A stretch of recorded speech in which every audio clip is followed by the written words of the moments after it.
মানুষ একটা অত্যন্ত শ্রেষ্ঠ কর্ম করতে পারেন, সেটা হলো ভুলে যেতে পারা।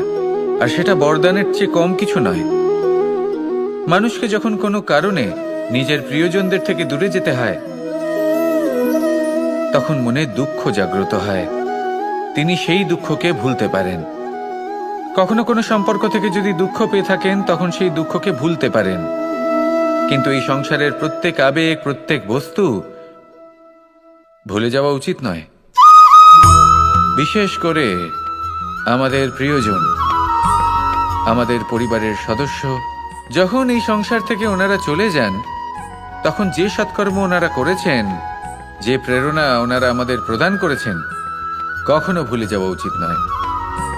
যখন আপনি কোনো উঁচু স্থানে পৌঁছে যান, আপনি সাফল্য লাভ করেন, তখন সেই সকল বন্ধুদের ভোলা উচিত নয় যারা আপনার সাথে আরম্ভ থেকে ছিল, যারা সব সময় আপনাকে সাহায্য করেছে। আর সবথেকে গুরুত্বপূর্ণ কথা, আপনার বয়স যতই বৃদ্ধি পাক না কেন, মাতা পিতাকে কখনো ভুলবেন না। আপনি যতই বড় হন না কেন, আপনি তাদের সন্তানই থাকবেন। অভিজ্ঞতার দিক থেকে ওনাদের থেকে ছোটই থাকবেন। তাই সবসময় নিজের মাতা পিতাকে নিজের সাথে রাখুন, কখনো তাদের ভুলবেন না। সেই সকল ব্যক্তিদের ভুলে যাবেন না যারা দুঃখের দিনে আপনার সাথে ছিল, তবেই জীবনে সুখ পাবেন। আসুন আর আমার সাথে ভালোবেসে বলুন, রাধা রাধা। এই আমার অনেকগুলো নাম আছে, আর তাদের মধ্যে একটি হলো যুদ্ধ বিমুখ। এই কথা আপনারা সবাই জানেন। দাদাও আমাকে বলেছেন যে তুমি এরকম কিভাবে যুদ্ধক্ষেত্র থেকে মুখ ঘুরিয়ে পালাতে পারো কানাই। দেখুন, যেটা সময়ের দাবি ছিল আমি সেটাই করেছি। যদি আমি রণভূমি ত্যাগ করে না পালাতাম, তাহলে কে জানে কত সৈনিক নিজেদের প্রাণ হারাতেন, কে জানে কতগুলি পরিবার নিজেদের বাঁচার আশা হারাতেন, কে বলতে পারে হয়তো কত প্রাণী এই সংসার ত্যাগ করতেন। আর তাই কখনো কখনো যুদ্ধ বিমুখ হওয়াই শ্রেয়। কখনো জীবনের ক্ষেত্রেও এটা প্রযোজ্য। যদি দূরে চলে গেলে আপনার সম্ভাবনা বৃদ্ধি পায়, তাহলে দূরে চলে যান। দূরে চলে যান সেই সকল ব্যক্তিদের থেকে যারা কথায় কথায় আপনাকে অপমান করেন, আপনার নিন্দা করেন, আপনাকে বাধা দেবার চেষ্টা করেন, আপনাকে ছোট করেন। কারণ তাদের সাথে থেকে, সেই সকল ব্যক্তিদের সাথে থাকলে যারা আপনার মূল্য বোঝেন না, আপনি নিজের আত্মসম্মান, নিজের আত্মবিশ্বাস, নিজের ব্যক্তিত্বকে নত করে ফেলবেন। দূরে চলে যান সেই সকল সংঘর্ষ থেকে, সেই সকল পরিস্থিতি থেকে যাদের সম্মুখীন হয়ে আপনি কোনো পরিণামেই পৌঁছতে পারবেন না। যদি আপনি এইভাবে যুদ্ধ বিমুখ হয়ে উঠতে পারেন, যদি এই প্রবৃত্তি আপনি নিজের মধ্যে জাগ্রত করতে পারেন, তাহলে আপনার সামনে সেই যুদ্ধ চলে আসবে যাতে বিজয় লাভ করে আপনি নিজের অস্তিত্ব খুঁজে পাবেন। আর সেটাই হলো সবথেকে বড় জয়লাভ। আসুন আমার সাথে ভালোবেসে বলুন, রাধা রাধা। এই সংসারের একটা নিয়ম আছে, বা বলতে পারেন লোকে তাই বলে, যে শক্তিশালী হয় সে শক্তিহীনকে নত করে দেয়। এমনটাই হয়, তাই না? আবশ্যক নয়। কখনো কখনো এমনও হয় একজন অসমর্থ ব্যক্তি সমর্থ ব্যক্তিকে নত করে দেন। এটা সম্ভব, এও হতে পারে। আর এটা তখন হতে পারে যখন তার মধ্যে ভালোবাসার শক্তি থাকে। ভালোবাসার শক্তি এই সংসারে সবথেকে বড় শক্তি হয়। এই ভালোবাসার শক্তি দ্বারাই নির্ধন সুদামা আমাকে দিয়ে নিজের পা ধুইয়ে নিল, কিছু না বলেই, কিছু না চেয়েই। এই কর্মের আধার ছিল শুধুমাত্র ভালোবাসা। খুব শক্তিশালী হয় এই ভালোবাসা। ভালোবাসার শক্তি দ্বারাই আপনি হিমালয় পর্বতকে নত করতে পারেন, তাহলে কি অসম্ভব হতে পারে? এই ভালোবাসার শক্তির সঞ্চার করুন, আর এই ভালোবাসার সাথেই বলুন, রাধা রাধা। মানুষের জীবনে স্বচ্ছতার একটা আলাদা গুরুত্ব আছে। যদি আপনি নিজেকে স্বচ্ছ রাখেন, তাহলে আপনার নিজেরও ভালো লাগবে, সামনের ব্যক্তিরও ভালো লাগবে। একটা অন্যরকম প্রভাব পড়বে। কিন্তু একজন শ্রেষ্ঠ ব্যক্তি কিভাবে হয়ে ওঠা সম্ভব? যার মধ্যে গুণ আছে, শিক্ষা আছে, শুভ চেতনা আছে, যিনি সৎকর্ম করেন। কিভাবে হব সেই ব্যক্তি যার মধ্যে জ্ঞান আছে? শুধুমাত্র স্বচ্ছ থাকলে তো তা হওয়া সম্ভব নয়। প্রথমে আপনাকে বুঝতে হবে যে মানুষের মধ্যে 4টি মূল তত্ত্ব আছে। প্রথম হলো তার শরীর, যার দ্বারা উনি যে কোনো কর্ম করে থাকেন। দ্বিতীয় তত্ত্ব হলো তার মন, যার দ্বারা কোনো কর্ম করার জন্য সে নিজেকে প্রেরণা দিতে থাকে। তৃতীয় তত্ত্ব হলো বুদ্ধি, যে কর্ম আমরা করতে চাই, যে লক্ষ্যে আমরা পৌঁছতে চাই, সেটা আমরা কিভাবে কোন পথে করব সেটা স্থির করা যায় বুদ্ধি দিয়ে। আর চতুর্থ তত্ত্ব হলো আত্মা। আত্মা হলো এমন এক তত্ত্ব যার কোনো সমাপ্তি নেই।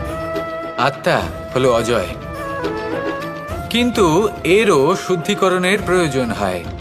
এই 4টি তত্ত্বের শুদ্ধিকরণ করতে থাকুন, এদের নির্মল রাখুন, শুদ্ধ রাখুন। এবং এটা কিভাবে হবে?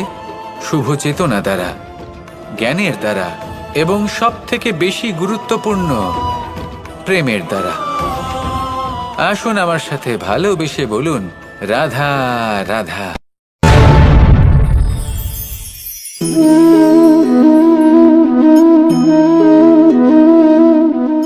জল এই সংসারের সমস্ত প্রধান তত্ত্বের মধ্যে একটি। এই জল যে কোনো জ্বালা দূর করে, আগুনকে নিভিয়ে দেওয়ার ক্ষমতা রাখে, অবিরল অবিচল ভাবে প্রবাহিত হতে পারে, একে কেউ বাধা দিতে পারে না। এর পথে বাধা সৃষ্টি করলে নিজের পথ নিজেই খুঁজে নেবে, বা সে নিজেই নিজের পথ বানিয়ে নেবে, কিন্তু কখনো থামবে না। এই জল হলো মহান, আর এর একটা মহান গুণ আছে, এর নিজস্ব কোনো রং নেই। কিন্তু যখন মেঘ থেকে বৃষ্টিরূপে পৃথিবীতে ঝরে পড়ে, তখন সমস্ত সংসারকে রঙিন করে তোলে। যেখানে খরা হয়েছে সেখানে শ্যামল করে তোলে, যে স্থান শ্যামল সেখানে ভিন্ন ভিন্ন প্রকারের পুষ্প ফুটিয়ে তোলে। এই জল, এই জলের মতন আমাদের হতে হবে। ওর যেমন কোনো রং নেই, আমাদেরও যেন কোনো অহংকার না থাকে।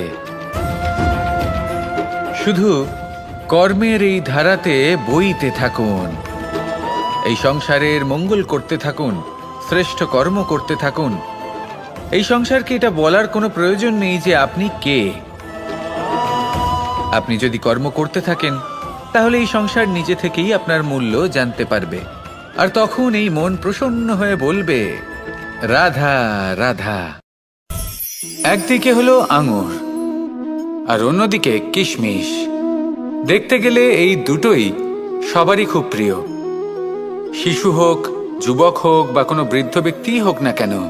আর দেখতে গেলে এই কিশমিশ, এটা আঙুর থেকেই আসে, তারই অন্য একটি রূপ। কিন্তু কখনো হাটে যান আর গিয়ে জিজ্ঞেস করুন যে এই কিশমিশ আর আঙুর, এই দুইয়ের মধ্যে অধিক মূল্য কার? আপনিও নিশ্চয়ই জানবেন যে কিশমিশের মূল্য আঙুরের থেকে অনেক গুণ বেশি।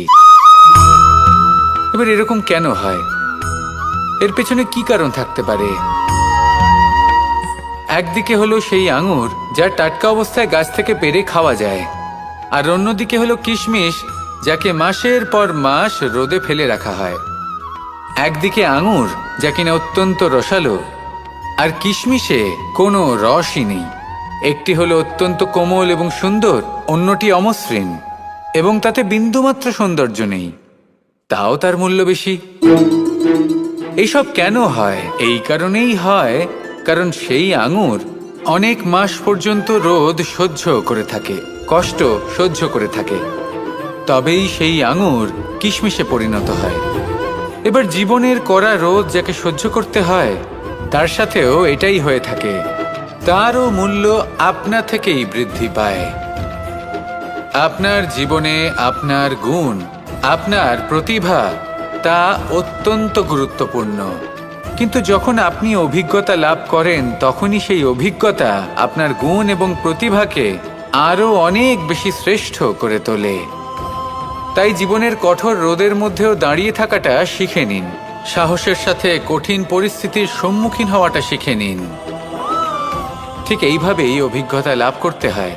আর এই অভিজ্ঞতা আপনার মূল্য বৃদ্ধি করতেই থাকবে। আর তখন এই মন প্রসন্ন হয়ে বলবে, রাধা রাধা। আমাদের সকলের জীবনেই দুই ধরনের ব্যক্তি থাকেন, বন্ধু এবং শত্রু। তারা হলেন আমাদের প্রিয় বন্ধু, যারা আমাদের জীবনে সবসময় আমাদের পাশে থাকেন। কখনো কখনো আমরা তাদের জন্য কিছুই করি না, তাও তারা আমাদের আনন্দ প্রদান করেন, ভালোবাসা প্রদান করেন। আর অন্যদিকে থাকে আমাদের শত্রু। দেখতে গেলে যখন আমরা জন্ম নিই তখন কিন্তু আমাদের কোনো বন্ধু থাকে না, আমাদের কোনো শত্রুও থাকে না। কিন্তু যত ধীরে ধীরে আমরা জীবনে এগোতে থাকি, আমাদের বয়স বাড়তে থাকে, তখন আমাদের বন্ধু আর শত্রু এই দুইয়ের সংখ্যা বাড়তে থাকে। আর সেই সবকিছু নির্ভর করছে আমাদের কথার ওপর এবং আমাদের ব্যবহারের ওপর। এবারে আপনি যদি কোনো ব্যক্তিকে স্বাগত জানান উদার চিত্তে, ভালোবেসে, তাহলে সেই ব্যক্তি আপনার বন্ধু হবেই হবে। কিন্তু যদি আপনি নিজে হাতে কাউকে সামনে অগ্রসর হতে বাধা দেন, বিনা কারণে তার সাথে খারাপ ব্যবহার করেন, তাহলে তার মনে শত্রুতার বোধ অবশ্যই জেগে উঠবে। আর রইল বিষয় কথার, যদি আপনার কথা মধুর হয় তাহলে সবাইকে আপনি আপন করে নিতে পারবেন। এই কথাই যদি কটু হয় তাহলে আপনার আপনজনেরাও দূরে চলে যেতে পারে। তাই নিজের কথার ওপর সংযম রাখুন এবং নিজের আচরণ উদার করে তুলুন। জীবনে সুখই সুখ থাকবে। আসুন আমার সাথে ভালোবেসে বলুন, রাধা রাধা। এই সংসারে যখনই কোনো সমস্যা আসে তখন আমরা আমাদের সব থেকে বড় সম্বলের কাছে আশ্রয় খুঁজি, তা হলো আমাদের বিশ্বাস। এবার প্রশ্ন হলো এটাই যে এই বিশ্বাস কার উপর করা যেতে পারে? পরিবারের ওপর, বন্ধুর ওপর, নাকি তাদের ওপর বিশ্বাস করা উচিত যাদেরকে আমরা কখনো সঙ্গ দিয়েছি? দেখুন, এই সংসারে বিপদের সম্মুখীন হলে কে আপনাকে সাহায্য করবে সেটা নির্বাচন করা আপনার হাতে নেই।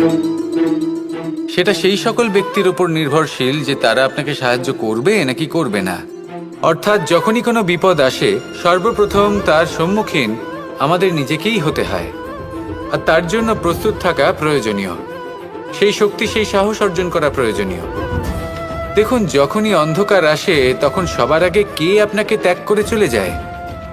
আপনার নিজেরই ছায়া। এই অন্ধকারের সম্মুখীন হতে হয় অন্তরের প্রদীপের দ্বারা, অন্তরের আত্মা দ্বারা। তবেই আপনি অন্ধকারের ওপর জয়লাভ করতে পারবেন। সেই জন্য যে বিপদই আসুক না কেন নিজেকে তার জন্য প্রস্তুত রাখা উচিত। সেই সাহস নিয়ে আসুন। এমন কোনো বিপদ নেই যা আপনাকে ভেঙে দিতে পারে। আসুন আমার সাথে ভালোবেসে বলুন, রাধা রাধা। এই সংসারে সব থেকে ভয়ানক এবং গভীর অন্ধকার কোনটা? সেটা যখন মেঘ সূর্যকে ঢেকে দেয় এবং সংসার অন্ধকারাচ্ছন্ন হয়ে ওঠে, নাকি তখন যখন সূর্যাস্তের সময় ঘনিয়ে আসে, সূর্য ঢলে যায় এবং এই সংসারে অন্ধকার ছেয়ে যায়, নাকি সেই অমাবস্যার রাত্রি যখন চতুর্দিকে ঘন অন্ধকার থাকে এবং চন্দ্রমার প্রকাশ কোথাও থাকে না? না, এই সংসারে সব থেকে বেশি ভয়ানক অন্ধকার হলো মানসিকতার অন্ধকার। মানসিকতা খুব গভীর একটা বিষয়। এই মানসিকতাই সত্যের রূপ ধারণ করে এবং আমাদের এই মানসিকতা এবং বিবেকে একটা সূর্য থাকে। যদি আমরা এটা জীবন থেকে বের করে ফেলি তাহলে নিরাশা, হতাশা, অসফলতা এর এমন এক ঘন অন্ধকারে আমরা ফেসে যাব যে তার থেকে বাইরে বের হওয়া প্রায় অসম্ভব ব্যাপার হয়ে দাঁড়াবে। বড়ই কঠিন হয় সেই সময়। সেই জন্য ইতিবাচক মনোভাব থাকা খুব প্রয়োজনীয়। এটা ভাববেন না যে এটা আমার সাথে কেন হলো, এই সমস্যা কেন এলো, ওই ব্যক্তি আমার সাথে এটা কেন করলেন। এটা ভাবুন যে আমি জীবনে যে পরিস্থিতিতে দাঁড়িয়ে আছি তার থেকে আমি ঠিক কিভাবে বাইরে বেরোতে পারবো। যতই ঘন অন্ধকার থাকুক না কেন, খুব ছোট একটা প্রদীপের প্রকাশ আমাদের পথপ্রদর্শক হয়ে দাঁড়াতে পারে। আর আমাদের জীবনে এই ছোট্ট একটা প্রকাশ হলো আশা। এই আশার একটি কিরণ আমাদের অত্যন্ত গাঢ় অন্ধকারেও পথ দেখাতে পারে। তাই এই আশাকে সবসময় মনে প্রজ্বলিত করে রাখুন। গাঢ় থেকে গাঢ় অন্ধকারের সাথে, কঠিন থেকে কঠিনতর সমস্যার সাথে লড়াই করুন, সামনে এগিয়ে চলুন, আর আমার সাথে ভালোবেসে বলুন, রাধা রাধা। শত্রুতা। একজন মানুষ অন্য মানুষের সাথে শত্রুতা করে বসেন। দুজন ঘনিষ্ঠ বন্ধু, এমনও এক সময় আসতে পারে যখন এনারা একে অপরের শত্রু হয়ে ওঠেন। এর অনেকগুলো কারণ হতে পারে, কিন্তু মূল কারণ হলো আলোচনা। আগে হ্যাঁ, আপনি যদি কারোর বিষয়ে আলোচনা করেন তাহলে সে আপনার শত্রু হয়ে যেতে পারে। এবার মনে একটা প্রশ্ন আসতে পারে যে এটা কিভাবে সম্ভব হতে পারে? আলোচনা, এটা তো অত্যন্ত জরুরি। যদি আমি নিজের বন্ধুর খারাপ কাজের বিষয়ে আলোচনাই না করি তাহলে সে শুধরবে কি করে? এ কথা সত্যি যে আলোচনা আবশ্যক, কিন্তু তার থেকেও বেশি গুরুত্বপূর্ণ এবং আবশ্যক হলো আপনার এই সিদ্ধান্ত। সিদ্ধান্ত এটাই যে আপনার এই আলোচনা কোন স্থানে করবেন। যদি এটা সবার সামনে করবেন ভাবেন, তাহলে তা অপমানও হয়ে যেতে পারে। যদি এটা আলাদাভাবে করেন তাহলে তা পরামর্শ হয়ে যায়। অপমান কেউ স্বীকার করতে পারেন না, কিন্তু পরামর্শ সকলের ভালো লাগে। তাহলে যদি আপন কারোর জন্য ভালো কিছু চান, কাউকে শুধরে দিতে চান, আর আপনার মনে হয় আলোচনা আবশ্যক, তাহলে সর্বপ্রথম সময়, পরিস্থিতি আর স্থানের কথা মনে রাখবেন। নয়তো এই আলোচনা আপনাকে খুব ভোগাতে পারে। তাহলে আসুন আমার সাথে ভালোবেসে বলুন, রাধা রাধা। আপনার জীবনেও কি সমস্যা রয়েছে? অবশ্যই থাকবে।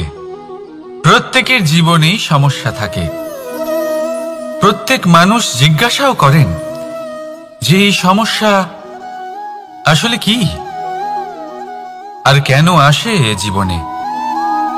আপনাকে একটা কথা বলে দিই যে সমস্যা আসলে সেটা নয় যা আপনার পথে বাধা সৃষ্টি করে, বরং সমস্যা হলো সেটাই যেটা আপনি তখন দেখতে পান যখন আপনার একাগ্রতা আপনার পথ থেকে, আপনার লক্ষ্য থেকে সরে যেতে থাকে। আর এই সমস্যাগুলি দূর করার জন্য, এর সমাধান করার জন্য একটাই পথ আছে, নিজের সমস্ত ভাবনা আরো একবার একাগ্র করুন নিজের পথের দিকে, নিজের লক্ষ্যের দিকে। আপনার সমস্ত ভাবনা যদি কেন্দ্রীভূত হয় নিজের লক্ষ্যে, তাহলে এই সমস্যা দূরে থাকবে। যদি এরকম না হয়, যদি আপনার মন একটু অন্যদিকে চলে যায়, তাহলে এই সমস্ত সমস্যা আবার সামনে চলে আসে আর বাড়তেও থাকে। দেখুন, যেখানে আপনার লক্ষ্য রয়েছে, বাণ যদি সেখানেই চালাতে হয়, তাহলে দৃষ্টি তো সেদিকেই রাখতে হবে। তবেই তো আপনি সেই লক্ষ্য ভেদ করতে পারবেন। সেই জন্য মনে রাখবেন, সর্বদা লক্ষ্য রাখবেন নিজের পথে, সেই পথেই সামনে এগোতে থাকুন নিজের লক্ষ্যের দিকে। আপনি যত সামনে এগোতে থাকবেন এই সমস্যা তত পিছিয়ে যাবে। তাহলে আসুন আমার সাথে ভালোবেসে বলুন, রাধা রাধা। এই পাখিরা সত্যি খুব সুন্দর, আমার খুব ভালো লাগে। আপনি নিশ্চয়ই শুনে থাকবেন যে কিছু পাখির কাছে ডানা অবশ্যই থাকে, কিন্তু উড়তে পারে না। তারা চায় উঁচু আকাশে উড়ে বেড়াতে এবং মেঘেদের সাথে কথা বলতে, করতেই পারে না। এবার এই সংসারেও পাওয়া যায় ঘুড়িও।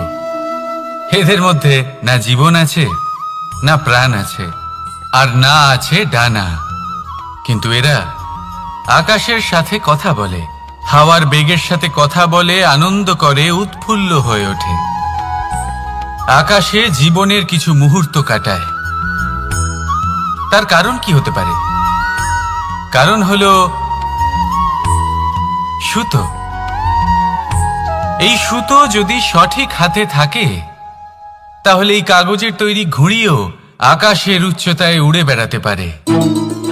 এবার এই সুতো আসলে কি? এই সুতো হলো আসলে ভালোবাসা।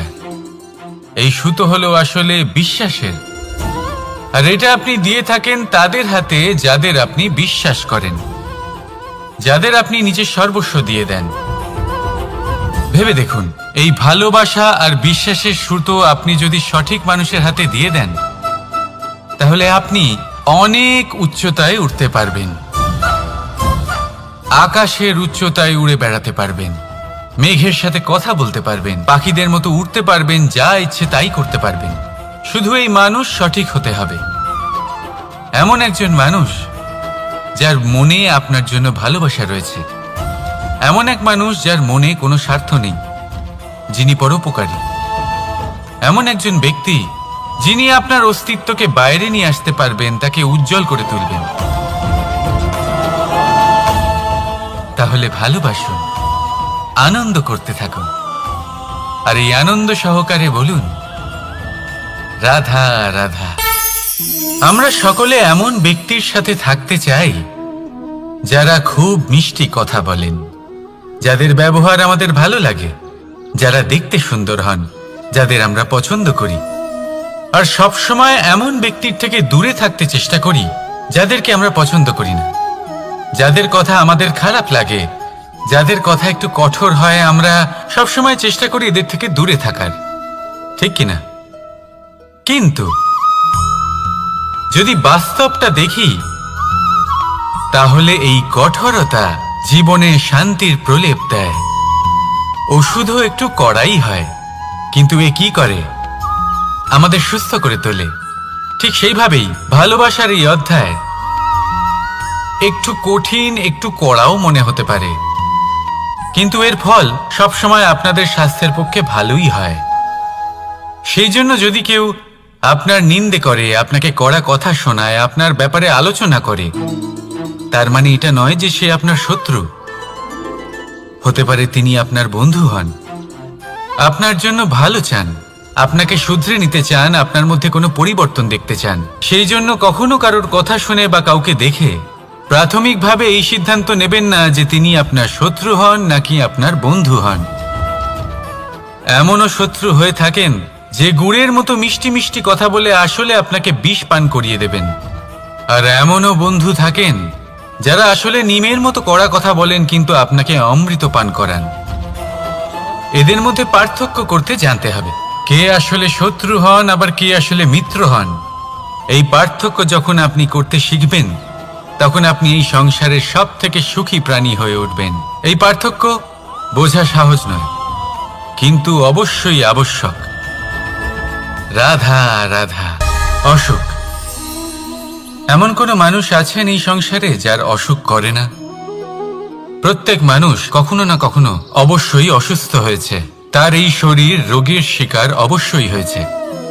এবারে দেখুন, এই রোগ আসে আবার এই রোগ চলেও যায়, কিন্তু সেই রোগ আমাদের কষ্ট দিতে কেন সক্ষম হয়? কারণ হলো স্বচ্ছতা। যদি এই স্বচ্ছতা শরীরে না থাকে, তাহলে মানুষকে শারীরিক কষ্ট পেতেই হবে। ঠিক সেইভাবেই অত্যন্ত প্রয়োজনীয় হলো এই স্বচ্ছতা যেন মনেও থাকে। যদি এই স্বচ্ছতা মনে না থাকে, তাহলে মানুষ চারিত্রিকভাবে কষ্ট সহ্য করেন। এবারে নিবারণ কি হতে পারে? বড়ই সহজ এর উপশম। যদি রোগ শরীরে হয়, তাহলে সর্বপ্রথম স্বচ্ছতা বজায় রাখতে শিখুন, এই শরীরকে পরিষ্কার রাখতে শিখুন। বিচক্ষণতার সাথে এই রোগের সম্মুখীন হন, ভয় পাওয়ার কোনো দরকার নেই। ব্যায়াম করতে থাকুন, সব ঠিক হয়ে যাবে। সেইভাবেই যদি এই অসুখ মনে হয়, তাহলে কি করা যায়? সর্বপ্রথম তার আধারের উপরে নজর দিন। আপনার এই আধারই হলো আপনার আহার। যা আপনি আহার করবেন সেরকমই মানুষ হয়ে উঠবেন। সেইভাবেই আপনি যেরকম ভাবেন সেরকমই মানুষ হয়ে উঠবেন। সেই জন্য নিজের ভাবনাকে শুভ করুন, নিজের দৃষ্টিভঙ্গিকে শুভ করে তুলুন, সব কিছু সঠিক হবে। আপনার আমার সবার মধ্যেই এক রাক্ষস বাস করে, তার সম্মুখীন হন, তাকে পরাস্ত করুন। তাহলে এই রোগ সে শরীরেই হোক বা মনের মধ্যে, যদি সঠিক সময় তাকে আটকানো না যায়, তাহলে যে কোনো সময় তা মহামারীর রূপ ধারণ করবে। সেই জন্য সাবধানে থাকুন, সুস্থ থাকুন। তাহলে আসুন আমার সাথে ভালোবেসে বলুন, রাধা রাধা।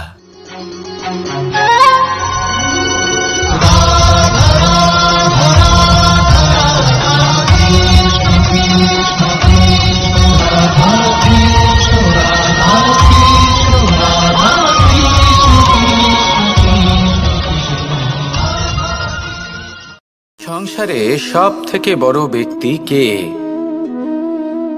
আপনি বলবেন এই কেমন ধরনের প্রশ্ন, কিন্তু এটা হলো সব থেকে উচিত প্রশ্ন।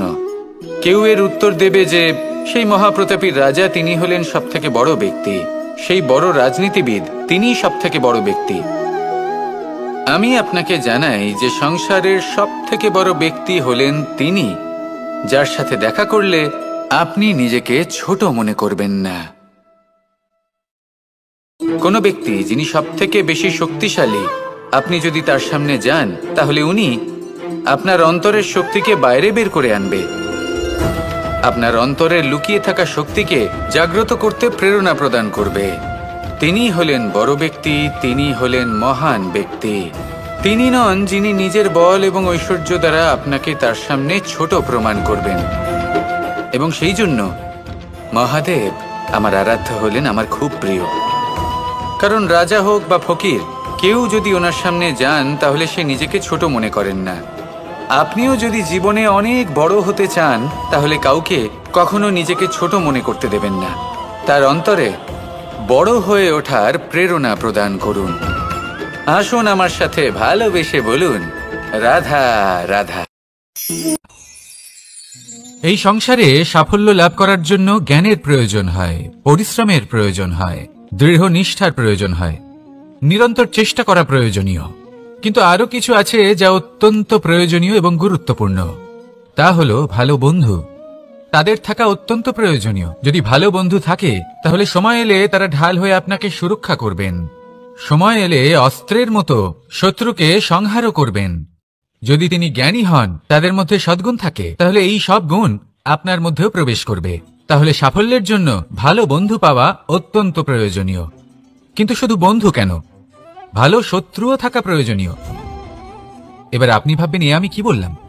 যদি আপনার জীবনেও ভালো অর্থাৎ শক্তিশালী শত্রু থাকে তাহলে আপনিও শক্তিশালী হতে থাকবেন। এই শত্রু আপনাকে প্রেরিত করবে আরো বেশি শক্তিশালী হয়ে ওঠার। কখনো কোনো হরিণকে দেখুন, তীব্র গতিতে দৌড়তে থাকে। কেন তীব্র গতিতে দৌড়য়? এই কারণে নয় যে কোথাও তার জন্য মধুর ঘাস অপেক্ষা করে রয়েছে, না। সে এই কারণে তীব্র গতিতে দৌড়য় কারণ সেটা না করলে তার পেছনে একটি সিংহ আছে যে ওকে নিজের ভোজন করে ফেলবে। তাই জীবনে বিপদ, সংকট এই সবকিছুও হলো অত্যন্ত গুরুত্বপূর্ণ। তার সম্মুখীন হতে শিখুন আর আমার সাথে ভালোবেসে বলুন, রাধা রাধা। আমরা সবাই ফল খাই, কিন্তু আমাদের সেই ফলই প্রিয় হয় যে পরিপক্ক হয়ে ওঠে, যেটা নম্র হয়, আর যে ফল অনেক বেশি মিষ্টি আর সুস্বাদু হয়ে থাকে, যাদের রঙে বাহার দেখা যায়। সেইভাবে জীবনে আমরা নানান মানুষের সাথে পরিচিত হই, কিন্তু সেই মানুষই আমাদের মন ছুঁয়ে যায় যারা বিনম্র স্বভাবের, যাদের বাণী খুব মধুর, যাদের অন্তরে আত্মবিশ্বাসের একটা তেজ, একটা রং দেখা যায়। এবার এমন ব্যক্তি আমরা কি করে হব? ঠিক সেইভাবেই যেমন একটা ফল রোদ, বর্ষা, শীত, বায়ু এই সকল সংকটময় পরিস্থিতির সম্মুখীন হয়ে পরিপক্ক হয়ে ওঠে, সেইভাবেই মানুষ সংকটময় পরিস্থিতির সম্মুখীন হয়ে পরিপক্ক হয়ে ওঠেন। যদি এই সংকটের সম্মুখীন হন তাহলে অভিজ্ঞ হবেন, আর এই অভিজ্ঞতাই শিক্ষা দিয়ে যাবে। এই অভিজ্ঞতা আমাদের শিখিয়ে দেয় যে আমাদের বিনম্র থাকতে হবে। অহংকার করে কোনো লাভ নেই। মধুর বাণীর যে কি মূল্য তা আমরা শিখতে পারি। এই অভিজ্ঞতাই আমাদের বুঝিয়ে দেয় যে উচিত অনুচিত কোনটা আমাদের দৃষ্টিভঙ্গি তৈরি করে, আর এই দৃষ্টিভঙ্গি দ্বারা আত্মবিশ্বাস জাগ্রত হয়। সেই জন্য জীবনে কখনো বিপদ থেকে দূরে পালাবেন না, সেগুলোর সম্মুখীন হন, অভিজ্ঞতা লাভ করুন, তার থেকে শিক্ষা লাভ করুন, এইভাবেই পরিপক্ক হবেন। আসুন আমার সাথে ভালোবেসে বলুন, রাধা রাধা। ধন সঞ্চয় করা সম্ভব, আর সেই জন্য ধন সব থেকে বেশি মূল্যবান সম্পত্তি নয়। এবার আপনি বলবেন, আমি কি বলছি? এই ধন খুব মূল্যবান, আমরা সকলে অর্জন করতে ব্যস্ত। সেটা এই কারণে কারণ আপনারা জানেন না এই সংসারের সব থেকে বেশি মূল্যবান সম্পত্তি কি। এ হলো সেই সম্পত্তি যা কখনো সঞ্চয় করা সম্ভব নয়। আপনার কাছে যতই ধন থাকুক তা দিয়ে আপনি স্বাস্থ্য লাভ করতে পারেন, বাড়ি কিনতে পারেন, আদি ইত্যাদি, কিন্তু আপনি যতই ধনী হন না কেন, ফেলে আসা দিনের একটা মুহূর্ত আপনি লাভ করতে পারবেন না। এই একটা মুহূর্ত, এই সময়, এটাই হলো সংসারের সব থেকে মূল্যবান সম্পত্তি। একবার চলে গেলে তা কখনোই ফিরে আসে না। আর এই মুহূর্ত যতই চলে যাক না কেন, আমরা স্মৃতির মাধ্যমে সেগুলি যাপন করতে পারি, তার আনন্দ উপভোগ করতে পারি। আর যার সাথে আমরা সময় অতিবাহিত করেছি তার স্মৃতিতে আমরা চিরকাল জীবিত থাকতে পারি। সেই জন্য সময় সব থেকে মূল্যবান সম্পত্তি, তাকে এইভাবে নষ্ট করবেন না। প্রত্যেকটা মুহূর্ত উপভোগ করুন, আনন্দ করুন, আর ভালোবেসে বলুন রাধা রাধা। কনক, কি সুন্দর একটা শব্দ। এর অনেকগুলো রূপ রয়েছে, অনেকগুলো অর্থও রয়েছে। প্রথম অর্থ হলো স্বর্ণ, অর্থাৎ সম্পত্তি। দ্বিতীয় অর্থ ধুতুরা, অর্থাৎ গাছের ছোট একটা বীজ, যা কিনা অত্যন্ত শক্তিশালী হয়। যদি বেশি মাত্রায় এর প্রয়োগ করা হয় তাহলে এটা বিষময় হয়ে উঠতে পারে। এই হলো সেই ধুতুরা যার প্রয়োগ মহাদেবের পুজোতে করা হয়। এবার প্রশ্ন হলো এটাই যে এই স্বর্ণ এবং এই ধুতুরার মধ্যে মিল কি রয়েছে। মিল হলো এটাই যে এই দুটোই মানুষকে মত্ত করে তোলে। ধুতুরা মানুষকে তখন মত্ত করে যখন তাকে সেবন করা হয়, কিন্তু স্বর্ণ, ধন, সম্পত্তি, মানুষ সেটা যতটাই অর্জন করে নেয় সেটাই যথেষ্ট। এই স্বর্ণ মানুষের ভাবনা চিন্তা করার ক্ষমতাকে বশ করে ফেলে।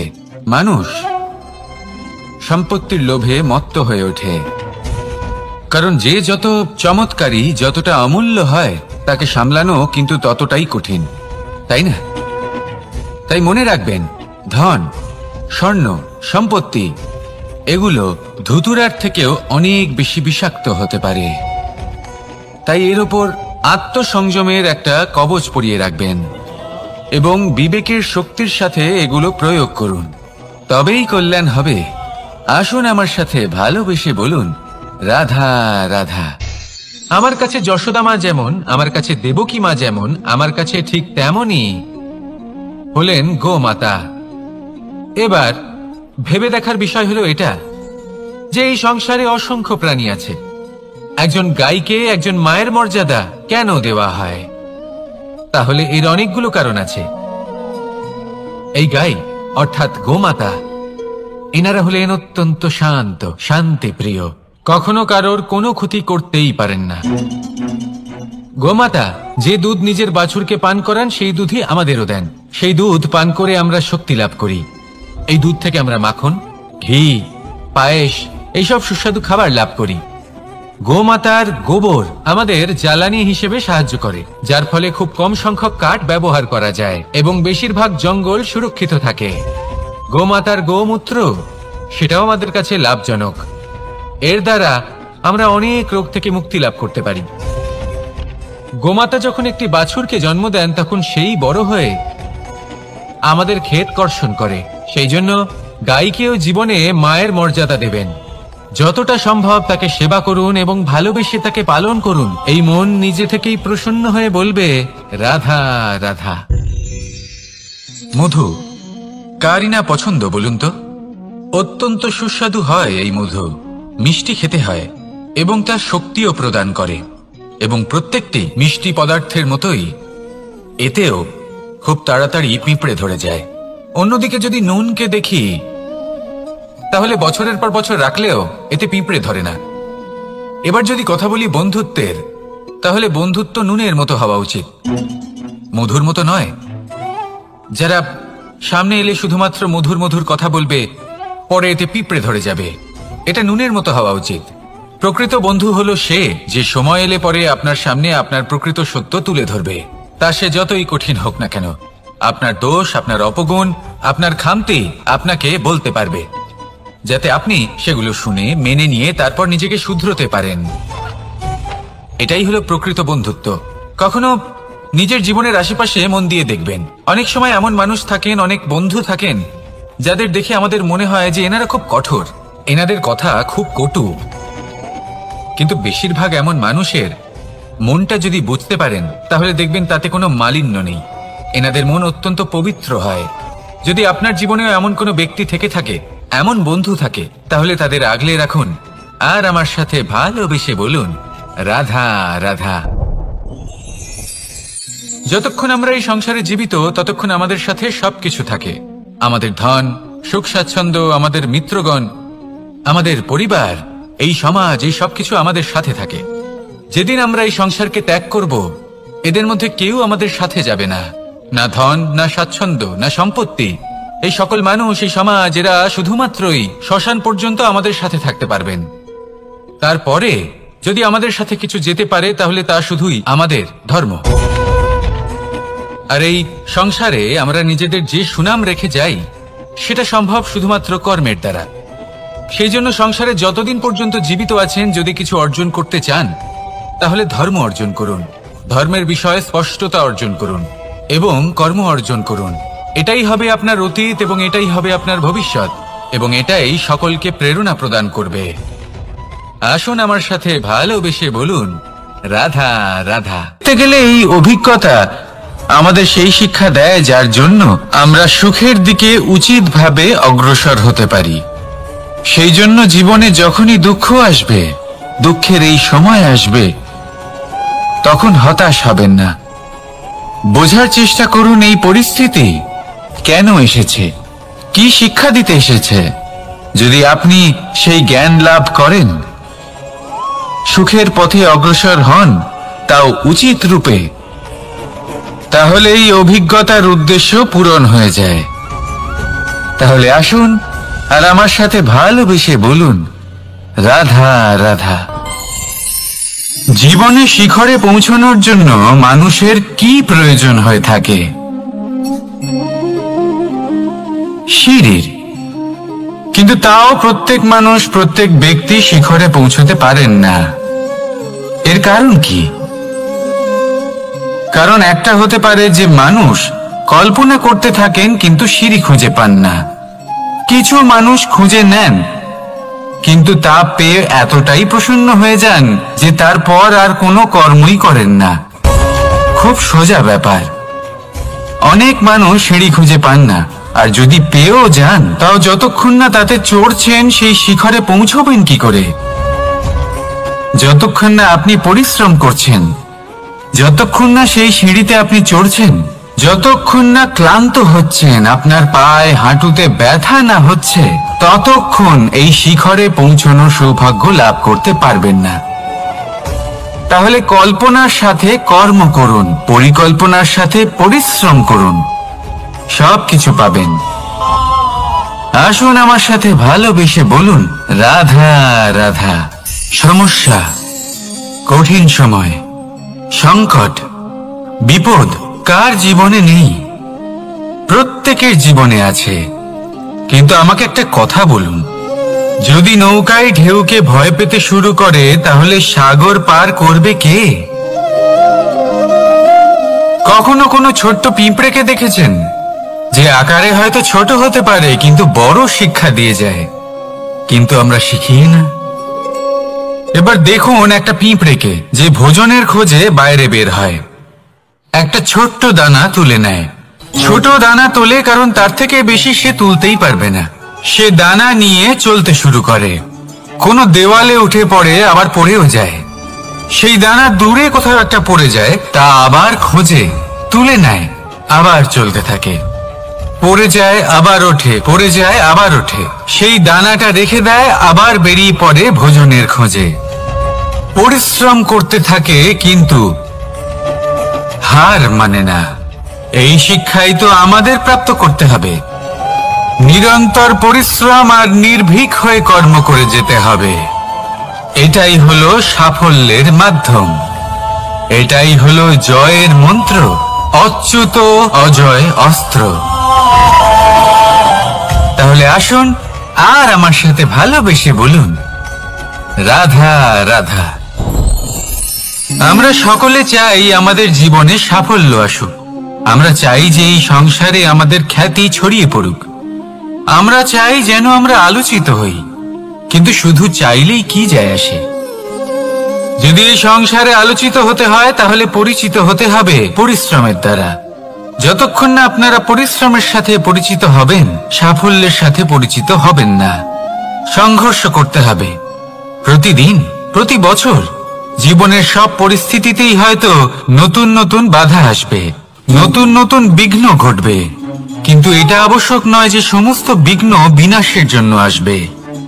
কিছু বিঘ্ন আপনার পথ প্রশস্ত করার জন্য আসবে, আপনার পথ পরিষ্কার করার জন্য আসবে। যদি আপনাকে উদাহরণ দিই, যখন বন্যা আসে, বাড়ি ঘর ভেসে যায়, তখন আমরা হতাশ হয়ে পড়ি, আমরা দুঃখী হয়ে পড়ি।